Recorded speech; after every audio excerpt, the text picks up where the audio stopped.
Hello, everyone. I'm so excited that you could join me today. I absolutely love talking about writing and ways that we can become better writers.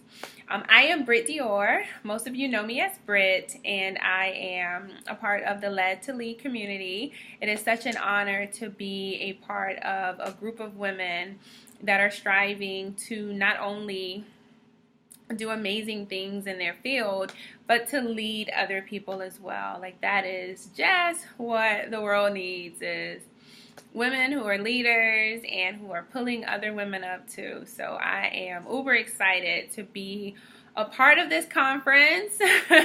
I want to do my part, especially when it comes to people who write books or anybody who is thinking about writing a book. So just be able to help you all lead better is what I'm all about. So I'm excited about today's discussion. For those of you who do not know me, I am a published author. I wrote 3 books in the last 3 years. I am also a writing coach. So with the writing coach part, I help other people write books because apparently, and I didn't know this until people started to reach out to me, but we have trouble sometimes getting our thoughts from our head to the paper. So I coach people through that process so that they could become an author if that's what their desire is. And I also edit books as well for other people. I wish the world was easy and I could edit my own work, but it doesn't work out like that. So just like I seek out other editors for my work, I am also an editor that people seek out to help them with theirs. I've been writing for ever. So it's not even, so, other people would say that, I'm an expert in the world of writing.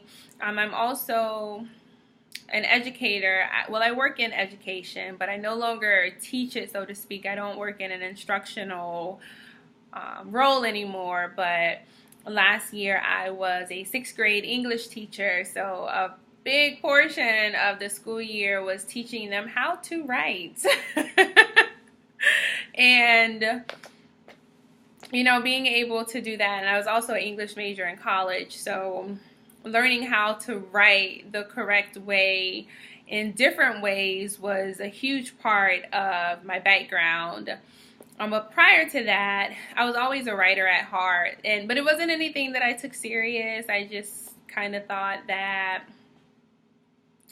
I would be a professor maybe, or I'd be an attorney.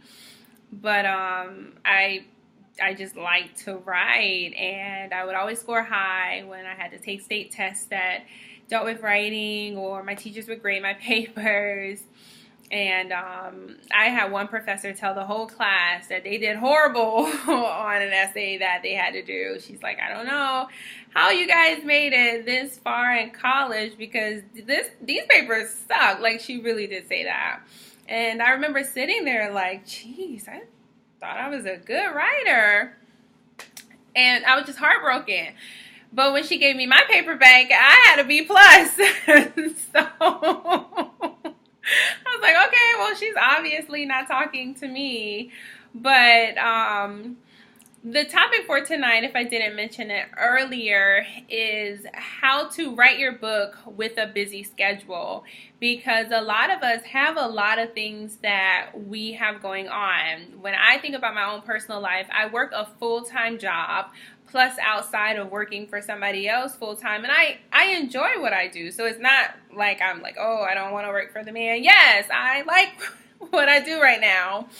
It's not my 50-year goal, but it is what I'm doing currently by choice. And then with my writing coach business, I also do that almost full-time if the hours equal out to be the same, but I work on that just as hard as I go to work for somebody else. So I am a very busy person. And other people that I work with, whom I help them write their books. Some of them are college students, some of them are working adults as well. They're stay-at-home moms, they have their own businesses, so they are doing a lot of things as well, and they also want to write a book. And the one thing that I realized is that when we write our books, the season isn't always going to be a calm season. Sometimes God may put it on us to get a book out, and it may be in the middle of this whirlwind that's going on around us. And what's important is, are we going to be obedient to God? Because I truly believe that if He calls us to do something, then He will make it possible for us to do it.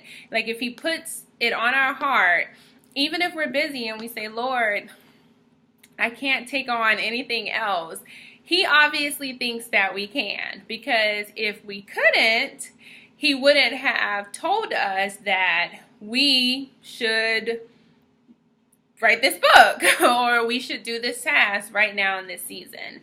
So from my own personal experience, which is not just, anytime you listen to anybody talk and tell you about things that you should do in order to be better, in a way, it could be advice, but I don't look at it as advice. I look at it as a plan, a strategic plan of action that you set and take. Like, I feel like this is actually a lesson. The same way when I was a teacher and I would tell them, to be a better writer, you need to do an outline. Well, this is not an outline. These are my sticky notes of thoughts that go on my wall. But in class, I would tell my students, you need to do an outline. Your outline needs to include A, B, C, and D.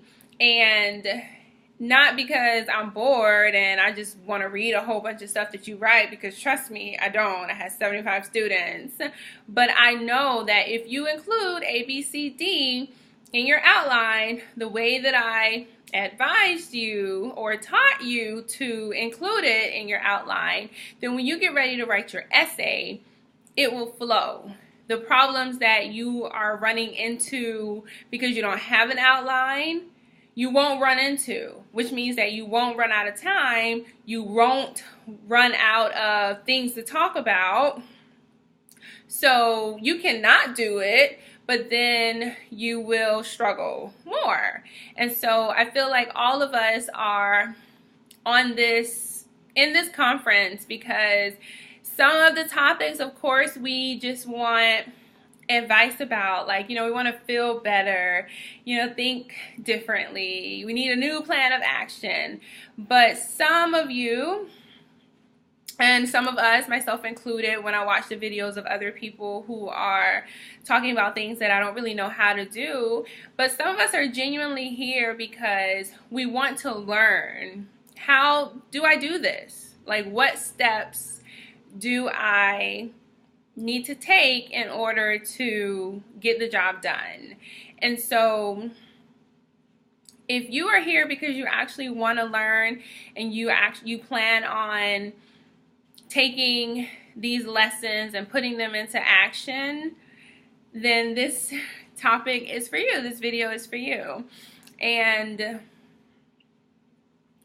I was able to, create this plan of action because I had to live it out myself first. And, when I wrote my first book, I was unemployed. And to be honest, the thought to even write a book came to me at like 3 in the morning because I used to stay up all night. So I'm just up and I don't know what I was doing. But the Spirit said, you should write a book. And I said, you know what, Spirit? You're right. I should write a book. And I pulled out my computer. I probably was already on the computer. And I just started typing. And I typed a couple paragraphs, and I remember looking at the clock, and it was a little after 4, and I said, okay, I'm going to go to sleep now, Spirit. I'm getting a little sleepy. But when I get up tomorrow, I am going to continue writing my book. So even though I was unemployed, I still gave myself a goal or to finish by, and I'll talk about that as well, because I was having surgery like a month and a half later, and I said, okay, well, I want to finish the book by the surgery date, and then because I don't know what was going to happen, and I didn't want to have this half finished book and then all of a sudden I'm not able to write for months and months and months. So I made a plan, and it was tough because I don't like schedules. I don't like to be forced to do something, but I did it, and I finished it the day before surgery. So and it was maybe like a month and a half. It was about a month and a half, and I didn't even write every single day. Like, I could have been finished if I wasn't such a procrastinator. And then but I got the job done. So when I wrote my second and third book, I worked a full-time job. I had moved to a new city. I had got a good job. And I was working very hard, very long hours. On top of working, I have a life. I really like to hang out with my friends. So I was going out with my friends all the time and traveling and, going to church here and there. I hadn't found a church home. I have one now, thank God. But at the time, I didn't really have one, but I was still like doing little things that, was in the community. Just having a grand time, and I still managed to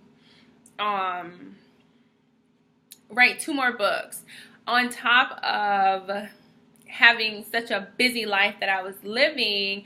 I was emotionally not in the most stable place. Like some of you, if you read my blogs from past years, you know a little bit about my history with depression. So I was going through bouts and bouts of that, and having, to deal with all of that, which those of you who have suffered from things like that or any type of mental illness, or someone who suffer from a mental illness, that can be draining. And on top of being physically drained from just our day-to-day activities, it's very easy to become mentally drained, and that gets in the way of how, with all of this going on in my life, God, do you want me to write a book? How? So I had to come up with a plan, and the plan was successful because as long as I was committed to the plan, then I was able to write the books. And I am currently working on 2 books at the same time. And the reason why I'm in a place where I can work on 2 books at the same time is because I pretty much mastered the technique of what it took because my schedule hasn't gotten any easier. Like, it's still very, very busy. But I love to write, and I love to put things out there that help other people. So I cannot allow a busy schedule, tired and all, to make me say, all right, I'm not doing any of this until I get some free time. Because you know what I do in my free time? I sleep. I get lots of sleep. My free time is not dedicated to working. It is a fine balance. And since I don't sleep very often, I obviously don't have a lot of free time. So I cannot say I will write when I have free time, because in my life and in a lot of other women that I know, that's just not realistic. All right, so my handy dandy sticky, which will probably make it to my wall after this video, is my technique. So some of the things that we will discuss in this video will be outlines, the importance of them, creating a schedule, consistency, the big C word that is key to anything we do if we want to be successful. breaking bad habits, giving ourselves grace, and setting goals. Those are the main things that I want to discuss with you all, because I found that those those 6 things, with every little thing else that happens in life, as long as I have those 6 things lined up, then my book will come out, and then all is well. Because once you have the book, I promise you, and those of you who may have written a book before and you want to write another one, but you don't know how you'll do it with your schedule, you know the feeling that this is one of my books, once you hold it in your hand and you're like, oh my gosh, this is my book, you don't remember the struggle that it took to write it. You don't really, bask in the hard work moments that you went through when you were tired, but you're like, no, I set a goal, I made a plan, I gotta stick to it, and you wrote the book. You're just like, I got a book. Sorry, I got really excited. So let's just jump right into it. And all of these things are extremely, extremely important. So the first thing is having an outline. When you have decided, this is the book that I want to write, this is the type of book that I want to write, something that I discuss in one of my courses is, what are you going to put in the inside of that book? Because there are tons of different books that we could write. This one that I have here with me is a devotional. It's a 30-day devotional. I wrote novels. There are self-help books that I read. There are plays that I've read. There's poetry books that I've read. There are affirmation books that I've read. Like, obviously, we're a lover of books. If you're a lover of writing, then you are a lover of books. And you just don't know it yet. But I won't get off topic, but if you aren't a lover of books and you say that you're a lover of writing, you need to become a lover of books. It will help your craft. But when we go to the bookstore, or if we're on Amazon or barnesandnoble.com and we're looking at different books, there are a ton of different books for a ton of different things. And most of those people probably had some type of outline to even begin to write the different kinds of books that we could possibly write. So we are no exception to the rule, especially if you are brand new. One of my college professors told me this, and I hated outlines in college. Like,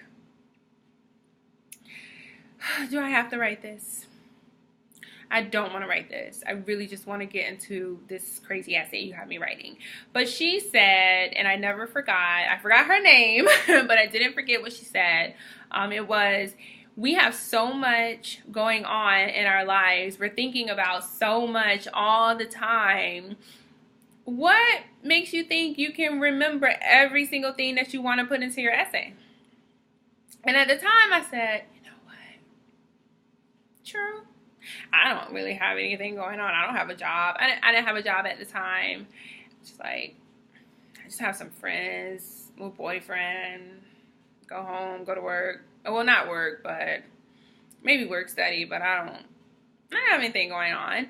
But it was still true. Like, whether I was physically involved in all these activities, I still had a whole bunch of things going on in my head. Like, I'm constantly thinking about things. Even when I don't realize I'm thinking about things, like, my mind is always going. And so I wish that I could say I took her advice and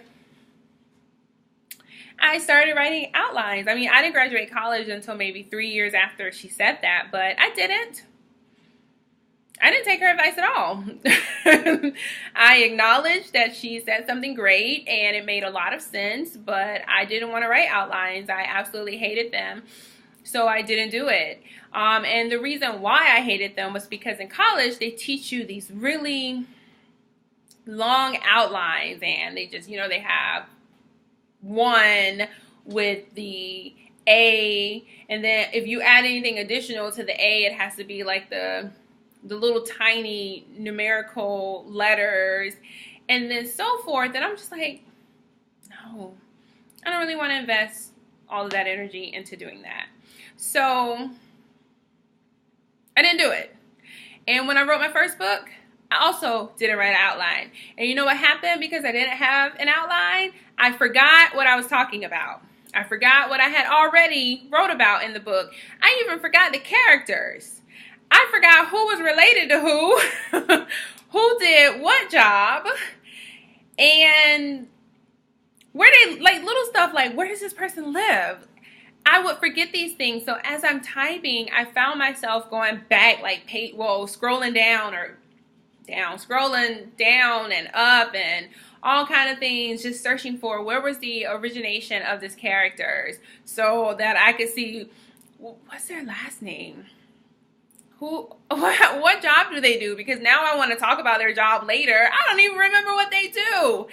And it was harder to write because even though it took me a month and a half to write it, I don't remember what I did yesterday. So to think that I was going to remember what I typed 2 weeks ago, no. So, but I didn't know any better then. I just was like, oh, well, gosh, I can't do this the next time. Okay. And I survived that horror story of writing my first book with no real plan and no real outline. I survived, you know, but I say this because I also wasn't working, so I had time to waste. I had time to be scrolling up and down. But when you have a busy schedule, your time is precious. You have time that is allotted to different things. So you don't have time to waste. You don't have time to spend 5 minutes when you've only given yourself 30 minutes to write. And now you have to spend 5 minutes searching for, does the character have blue eyes? I can't remember. I want to talk about their eyes. And that's 5 minutes away from writing. So we have to be better managers of our time, and we have to do things that will help us be better managers of our time so that we can use our time wisely. And one of those things is doing an outline. And this is before you even create a schedule to write. Once you know, at least you have an idea of the types of things that you want to put into your book, that is when you create your outline. And it can be a draft outline. I'll use my book for an example. So this book was my second book, 30 Days to Embracing Singleness. It is a devotional, obviously. And this, you guys probably can't see it, but week 1, 2, 3, 4, 5, broken up into, so I took the 30 days and I broke them up into weeks, and then day 1, day 2, day 3. And what I literally did one day before I started writing, and you know, I just prayed for guidance because I knew that this was something that the Lord had placed on my heart. And I said, okay, God, I'm not going to just be sitting there like, what am I going to talk about today? I need some help. And within moments, I had a whole outline of what I wanted to talk about for at least the first 20 days. The last couple of days, before I got to those days, the rest of the days came to me. But I had at least outlined the first 20 days. So I knew that during week 1, the first thing that I wanted to talk about was just accepting where you are as a single person, accepting that season of your life. And what happened when I wrote my outline was I just had a bunch of topics. I didn't know that these topics were assigned to certain days. I just knew these were the topics that God had given me that I wanted to write. So what I did was I looked at my outline of topics. Like, it's only 30 days, so I only needed 30 topics, and I had like 20 something. So I was like, okay, I'm doing pretty good. I looked at what I had, and then I began to group them into weeks that kind of match with one another. So what I mean by that is, like, week 1 kind of just talks about internal emotions, like working on yourself. Week 2 talks about your walk with God. And I talk about this back here and the things, so it's not like I'm just telling you stuff that you would have to read the book to find out. But week 3 talks about, you know, different things like what we can do internally, but how it affects other people. You know, things like when we are happy for other people. Happiness is something that we have to be on the inside, but we have to be happy for that person over there as well. It talks about saying goodbye to your past actions, like forgiving those things and those people from behind. Week 4 talks solely about other people. You know, what do we learn from other people? It talks about dating other people, like telling other people what we're actually thinking, being vulnerable, and how we're feeling. And week 5, which is just 2 days, it just wraps up the entire journey. And I had no idea the content that I would write when I was outlining. All I had was a topic. The topic. That's all I had. And sometimes the topic that I gave that day wasn't the topic that I eventually ended up naming it. It was just, you know, just the topic. It was just what I was going to talk about in that day. And so once I had those topics, it was easier because it was a devotional. I took the topics and I said, okay, I'm going to attach them to a day. So day 1, day 2, day 3, this is what I'll write about. Day 4, day 5, day 6, I'll write about these things. Then I put like little paragraphs to introduce the weeks, but I didn't do that till after the fact because I had to write the whole journey in order to go back and tell you this is what you can expect from this. Now, the reason why I say it's a draft journey is because there were times where I would be writing about a certain topic and I would say, you know what? I want to go along these lines, but it's not flowing. And if it's not flowing, that was always my indicator that it wasn't the Spirit of God leading me, like I was forcing it. And if you're not supposed to be doing it, it's always going to feel like it's forced.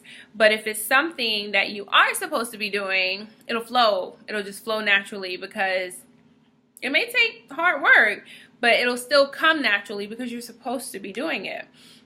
So I would have to maybe change some things around, but it wouldn't throw me completely off because still I had an outline to kind of guide me. Like, I've already talked about this here, so I don't want to talk about this again here. And then if I looked at my outline after I lined them all up, I was able to say, you know what, this would go better in this week. And then I'll just find something else to put here because this just goes better with this week. So the outline it gives you a map of where you're going. And it also tells you where you've been. And if we don't do an outline, when we get ready to sit down and write, we will waste our time because we're trying to remember, where am I going with this? What did I already say? What did I already talk about? And we never want to seem like our book is all over the place. Like, especially if it's a devotional, I don't want to seem like I'm on day 20 and you didn't jump. You're talking about purpose and you've been talking about emotions for the last 5 days and you talked about purpose in the first 3 days. Now all of a sudden you're talking about purpose again and you didn't even tie purpose in with emotions. So I'm like, this isn't even relevant to where we are in the book. Don't do that. The outlines are important, and they don't have to be the way they taught you to do them in college. They can be very simple. Other outlines that I've done or advise other people that I work with to do when they do things like self-help books. Okay, so what do you want to help people on? If you know that these are the things that you're discussing, you still, it doesn't have to, it's not a devotional, but you will have chapters. And what are you going to talk about in these chapters? And so don't think about, okay, I want the book to have 10 chapters, or I want the book to have 15 chapters. Just write. These are the things that I want to talk about. This point, that point, this point, that point, this point, this point, this point, this point. When you get all of that out, then you can look and say, okay, these things are similar, so maybe they don't have to be separate chapters. They can go into the same chapter. And then you can decide, so now that I know what chapters I'm having, what type of information am I putting in that chapter? Information that you absolutely want to make sure you do not forget and you put it in your book is what needs to go into your outline. Because that's the only way you're going to ensure I didn't forget to write this. Now, once you have your outline, now what's important is to create a schedule. And to be honest, why would you create a schedule if you don't know what you're about to put in the schedule? That is just as backwards as I don't know what. And we could be backwards, but let's aim for greatness here and not do that. So now that I have my outline, I'm going to create a realistic schedule. Realistic. I cannot stress the importance of a realistic schedule. And what a realistic schedule looks like is something that you can actually do. Something you can actually be committed to. When you, this most simple way to do this is to take out your planner. Let me see. It's my handy dandy planner, and I have, during the time that I was writing, okay, so you can't see it. You can't see anything because it's just a bunch of madness. But literally, like in these corners, in this section is just like, these are the days. And my planner is very light, and I'm not going to zoom in because I probably wrote some crazy stuff in here and I can't have y'all judging me. But on each of these days, it says, write in book, write in book, write in book, write in book. Write in book on the weekend, write in book. But then down here on my weekend days, you can't see it, but I didn't put write in book. I'm not writing in my book on the weekend. I wrote all week. The weekend is for fun stuff, and sometimes writing isn't fun, especially when I have to force myself to sit down and do it. So for me, writing Monday, Tuesday, Wednesday, Thursday, Friday is realistic. I can get off work, I can come home, and I schedule in what time I'm going to write, for how long I'm going to write. But I do that last. After I've put in all of my other details that, you know, will demand my attention throughout the week, that is when I go back and I put in when I'm going to write, because that allows me to know how much time do I really have to write. Now, you would think that I would write on the weekends because it's the weekends. I'm not working. I have all the time in the world. But no, like, I only want to write on the weekends if I'm getting really close to a deadline, because my weekends I allot for other things. So I schedule it in my week, and if I schedule enough time to write during the week for a certain amount of time, then I don't feel guilty when the weekend comes and I don't write at all, because if you add up all my time that I spent writing this week, I wrote for hours. So I don't have to write this weekend. I was very productive. But then there are times where I look at my schedule and I can't write during the week as much as I would want to, because maybe I have after work activities that I have to do. You know, people here where I live in Orlando, they love having networking events on Thursdays. So that means that Thursday night, when I maybe would go home and sit at my computer for some time and write, I can't, because I gotta go to somebody's event. And I'm happy to go, But I have to reschedule that time. And that brings me to my next point, which is consistency. Here's the thing. If you create an unrealistic schedule, you can't be consistent. It doesn't work that way. Like, if you know that I can't write for 30 minutes every day because my life just doesn't allow me to do that every single day, then you cannot be consistent to the schedule that you have created. I don't know your schedule. You do. And even when I work with other people with setting up schedules, I ask them, tell me your schedule. Let's take a look at it. Let's find the time in it that you can write. And that looks, I plan every single week because every single week looks different. Maybe this week I can only write 10 minutes every day because that's just, I don't wake up early, so I'm not writing anything in the morning. Like, I have been trying to wake up early for 500 years, and I'm not 500 years old, but for a very, very long time, and it doesn't work. So I have accepted that that is not my strength. Maybe right before I go to bed, I can do that because the computer is typically right there anyway, so I can write 10 minutes before I go to bed this week because that's just what my schedule allows. And when you know that you have set a schedule to write and it's important for you to write, you will be intentional about the rest of the things that you're doing. If you know that you're going to, like, say you're going to go visit one of your friends and you're like, okay, well, I'm only going to spend 30 minutes with you because I got to go home and I have to write. Like, I just have to write before I go to bed. Don't go spend an hour. I know, girlfriend time.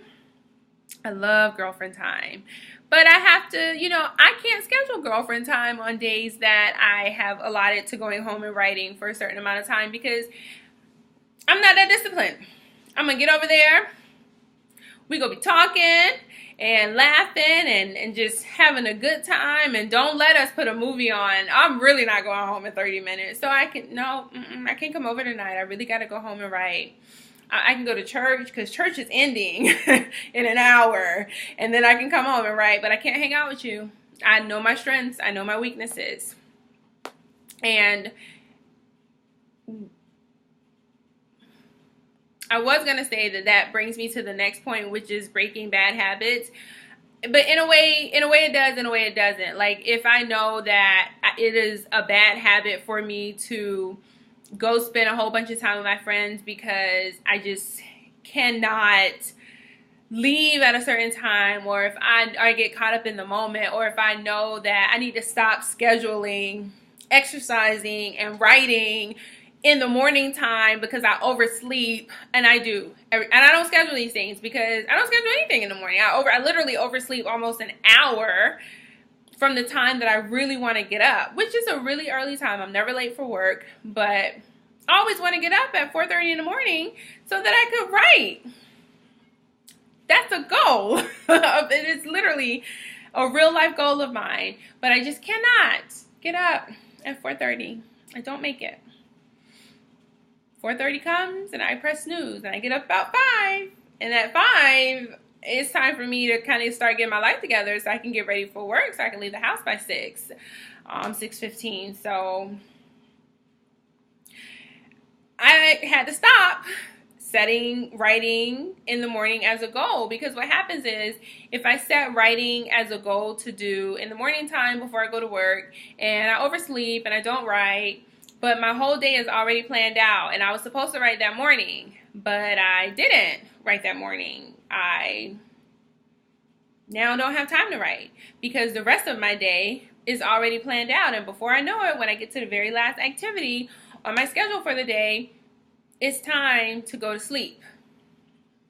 And I don't believe in missing sleep. I don't. I do not believe in missing sleep. I believe in being a good planner, a realistic planner, and scheduling your time wisely so that you don't have to miss sleep. That is what I believe in. And sometimes we have to sacrifice and say, I cannot do this activity because I have to write. And the only way we even are able to grasp our minds around the importance of sacrificing certain activities so that we can write, because people think it's a joke to write, but it isn't. It takes a lot of work and it takes a lot of consistency, because it's like running. If you practice walking and running every single day, eventually your body will become used to it and you'll just do it. But the moment you stop for an extended amount of time, no matter what your excuse is, when you decide that you're going to get up and go running again, it's going to be harder. It will be harder to build up that momentum because you weren't consistent with it. And maybe you did have a really deep desire to be consistent with it. Like I have a deep desire to be consistent with exercising, but I don't properly schedule exercising in my day, so my schedule just doesn't allow me to be consistent. But it's my fault because I wasn't realistic when I was planning my workouts, because I used to plan them in the mornings when I knew I wasn't getting up. So don't do things like that. Break those bad habits. Other bad habits that you have to break are consistency. And I know that I was supposed to talk about the importance of giving stuff up, and I will. I promise. It's setting goals. We'll talk about setting goals. That's why those things are important. But before I get to that, and I promise I did an outline before I started teaching this video. So let me get back on track. Before I get to that, another bad habit that we have to break is procrastination. We just have to break it. We have to break procrastination and letting our feelings and emotions kind of dictate what we do, when we do it, and how we do it, because that's not how we're successful. It just isn't. Like, I don't know any successful person that said, I mean, we may work best when, we are trying to beat the clock. We probably can produce some really amazing things, but we can't really experience the greatest parts of what God wants for us if we procrastinate, because we're putting off what we can do today. We're putting it off tomorrow. And I was just reading a devotional, and I don't know the Bible verse by heart, but I know that the Bible says that we shouldn't worry about tomorrow because we don't know what's going to happen tomorrow. And yet we have the nerve to procrastinate and say, I'm going to do this tomorrow. How? And you have no idea what is going to happen tomorrow. You could wake up and be sick.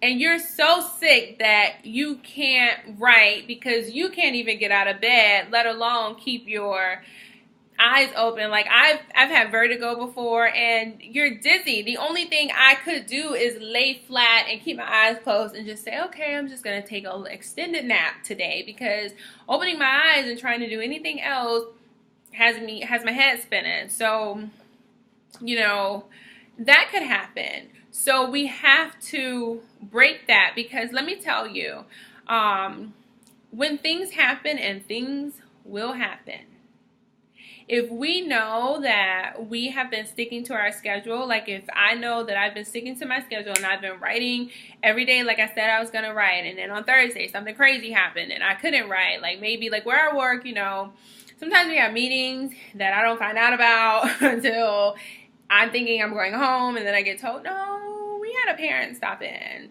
which is cool. Be concerned about your kid. I can't go home and write like I want to, but that's fine. Like, my job is to see what I can do to make the environment better for your child. So if I'm talking to you for an hour when in my head I was supposed to be on my way home and beginning my afternoon activities, now that has set me back. And maybe by the time I get home and I still go by my schedule, unless there's something that I can push out and say, well, I'll do this later and I'll write instead. But if it isn't and I have to do those other things, then I just have to do those other things.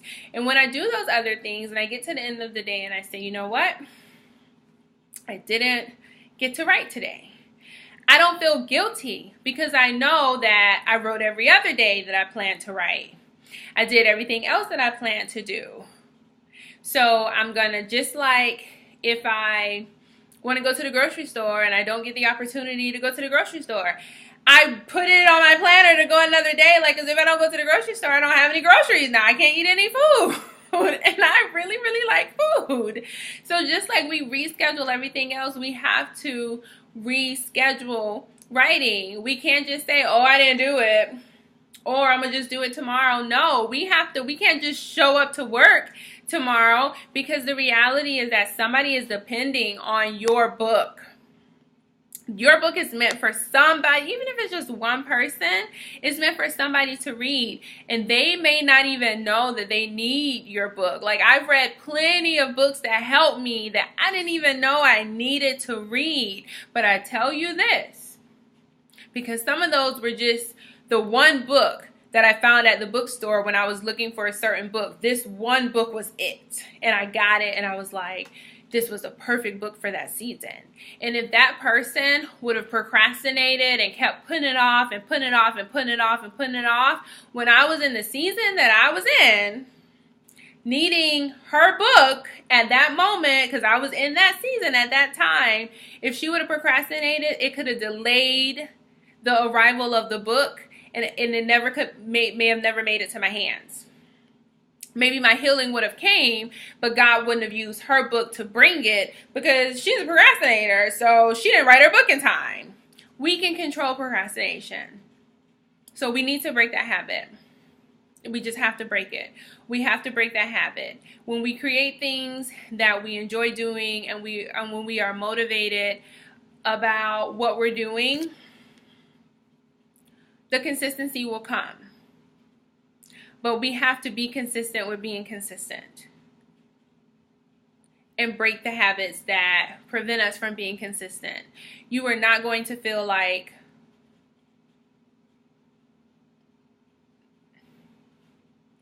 writing every day. It just left my head. You're not going to feel like writing every day. Not that you're ill, you just don't feel like writing. All the time. All the time. I don't feel like writing. No, I kind of want to do something else. Maybe I'll go shopping. I don't want to do this at all. I'm just going to sit at the computer and stare, because I don't feel like writing. Fine. Don't feel like writing, but write. Write anyway. Write because you made a deal with yourself. You set a goal, and you said, I want to have these books out at this time. So, like, everybody knows, so this isn't a big secret. One of my goals is to have 5 books published, not just on my computer and said I wrote them, but 5 books published before my 30th birthday. Like, I have this whole theme called 5 before 30. I turned 30 in January. It's September.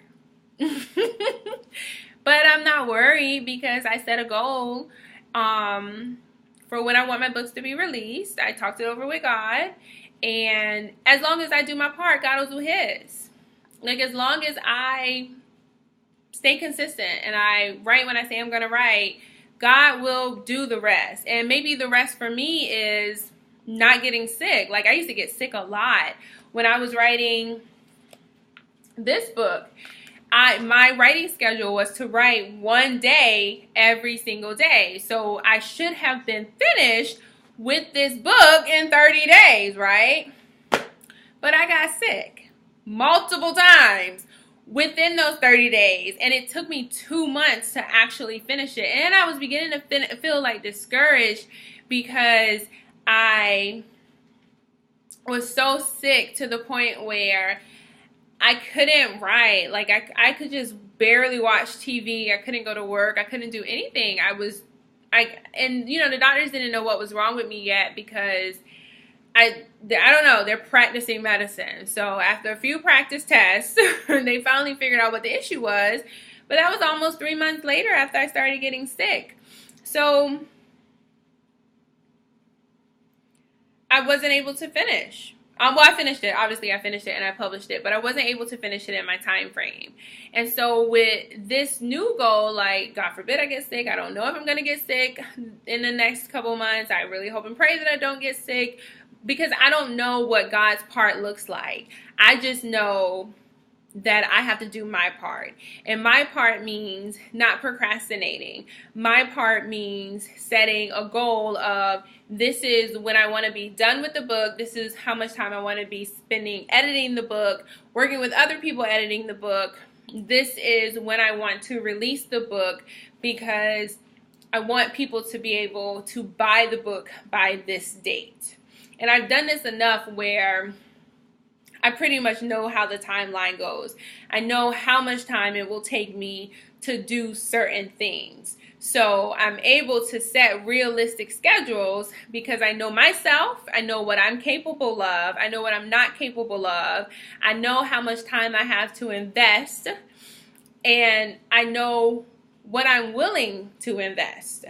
Because that's very important too. You can have all the time in the world, but if you're not willing to invest, then you need to first work on that willing spirit and find out why you're not willing to invest the time that it takes to your project. And once you have that project or that spirit, in check, then you can really begin to work. Because if you're not willing to do it, you might as well not do it. Like, you have to be willing to work hard for yourself. You have to be willing to do it. You have to set the goals. When you set the goal, after you do your outline, after you look at your schedule, then you set the goal. Because I remember I was working with a person once, and they had a goal that wasn't realistic. And it wasn't realistic because nobody's schedule could make it happen.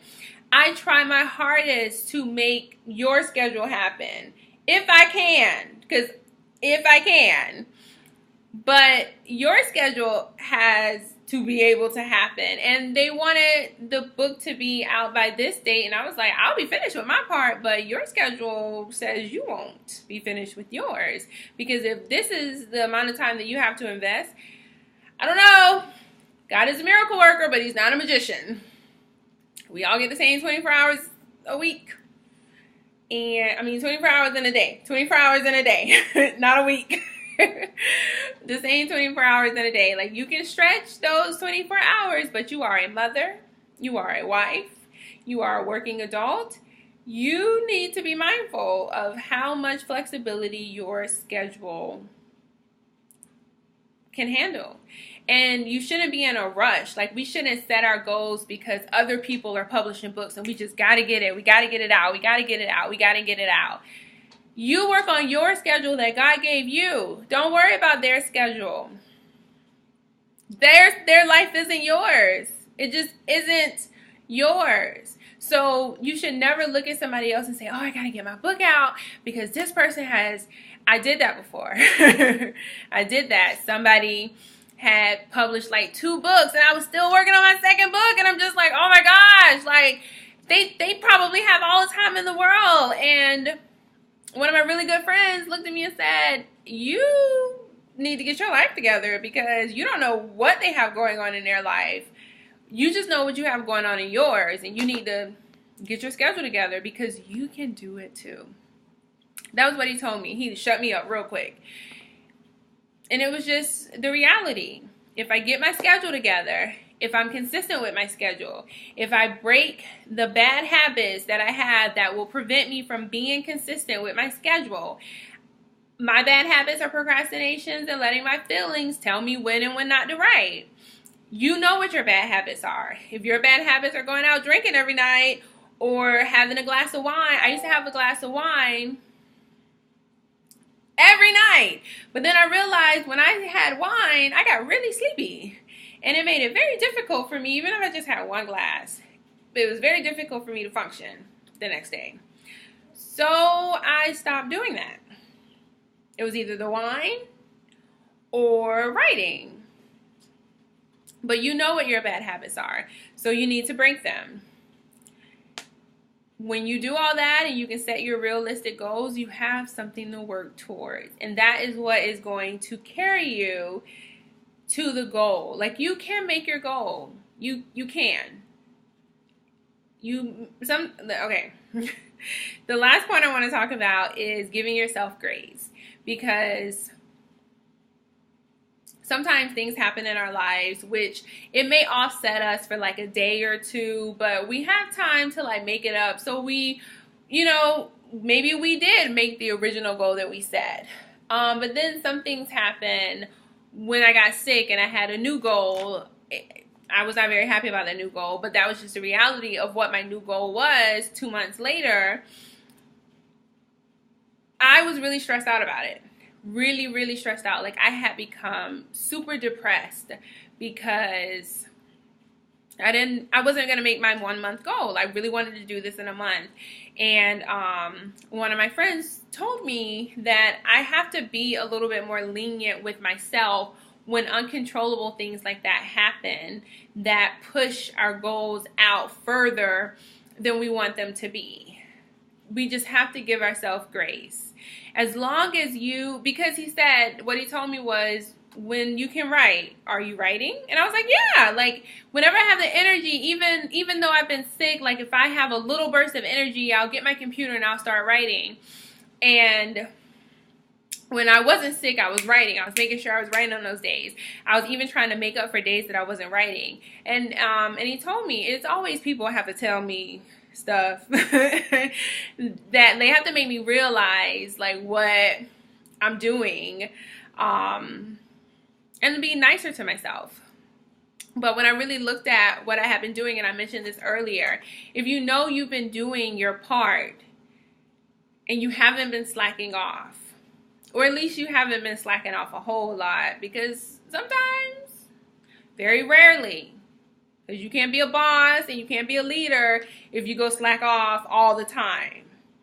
But I knew that I had been working really hard to make my goal, and I couldn't control getting sick. And I had to be nice to my mind, and I had to be kinder to the world, and just give myself grace. Because I wasn't disappointing anybody. God wasn't disappointed in me. My family wasn't disappointed in me. They were just as proud as they've ever been, and I needed to be proud of myself because I did my part. I looked at my schedule. I worked my schedule the best that I could. And sometimes through trial and error, like sometimes you double book, or you think you're going to be able to do something, and by the end of the day, if you're tired, like if you create a schedule and you're tired at the end of the day, really think about, do I have the energy to write something worth writing? Or am I just going to waste time to be writing for the sake of writing? If I don't have the energy, and these are just tips at this point, if I do not have the energy to write something worth writing, then I will not write tonight. But I will definitely write tomorrow, and I will look at my schedule to make sure I've created a schedule. Because if you create a schedule that you pretty much know how your week is going to go, there should be very few moments where you have very little energy at the end. Well, or when it doesn't even have to be at the end. It could be at whatever time you allot for writing. There should be very few moments. But if that happens, what are we going to do? Reschedule. That's right. I heard somebody say it. Don't question me. I heard somebody say it. We're going to just reschedule. We're going to reschedule and revamp our schedule to make sure that we're not consistently running into that problem, because we are consistent people, to be honest. Like, we're consistent at something. We just want to make sure that if we're going to be amazing writers and we're going to be powerful planners, that we're consistent at the right thing. That's the only way we're going to be successful. You have to plan to be successful, or you plan to fail. That's just a reality. So this is the end. And I really hope that those tips, and just to run through them really quickly, make an outline, have a realistic schedule, have consistency, break those bad habits, Give yourself grace and set goals. And that obviously wasn't in order of what I talked about them with, but do those things. And I promise your busy schedule will be just that. It'll just be busy, but it won't stop you from being able to write the book that you have been dreaming of writing. Be blessed, everybody.